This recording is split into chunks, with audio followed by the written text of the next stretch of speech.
தமிழகத்தில் பள்ளி திறக்கும் தேதியை தள்ளி வச்சு தமிழக பள்ளி கல்வித்துறை உத்தரவு பிறப்பிச்சிருக்காங்க. இதை பற்றி பார்க்கறதுக்கு முன்னாடி இது வரைக்கும் நம்ம பேஜை ஃபாலோ பண்ணல அப்படின்னா மறக்காமல் ஃபாலோ பண்ணுங்க. ஓகே, அதாவது தமிழகத்தை பொறுத்த வரைக்கும் 1 to 3rd ஸ்டாண்டர்ட் படிக்கிறவங்களுக்கு ஜூன் 4ஆம் தேதியும் 4th-லேருந்து 12th ஸ்டாண்டர்ட் படிக்கிற மாணவர்களுக்கு ஜூன் 1ஆம் தேதியும் பள்ளி ஓப்பன் ஆகும் அப்படின்ற மாதிரி தெரிவிச்சிருந்தாங்க.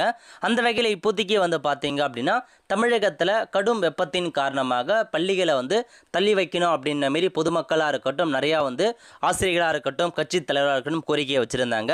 அதன் அடிப்படையில் இன்றைக்கி பார்த்தீங்க அப்படின்னா ஸ்கூலுக்கான தேதியை தள்ளி அமைச்சு உத்தரவு பிறப்பிச்சிருக்காங்க. திரும்ப எப்போ ஸ்கூல் ரீஓப்பன் பண்ணுறாங்க அப்படின்னா எல்லாருக்குமே ஃபஸ்ட் ஸ்டாண்டர்ட்லேருந்து 12th வரைக்கும் பார்த்தீங்கன்னா ஜூன் 4ஆம் தேதி உங்களுக்கு ஸ்கூல் ரீஓப்பன் ஆகுது அப்படின்ற மாதிரி உத்தரவு பிறப்பிச்சு இந்த ஒரு பத்திரிகை செய்தியில் வெளியிட்டிருக்காங்க. எல்லாருக்குமே ஜூன் 4ஆம் தேதி தான் ஸ்கூல் ரீஓப்பன் ஆகுதுங்க. நிறைய பேருக்கு இந்த இன்ஃபர்மேஷன் ஷேர் பண்ணுங்கள். அடுத்த ஒரு நிலையோடு சந்திப்போம். நன்றி, வணக்கம்.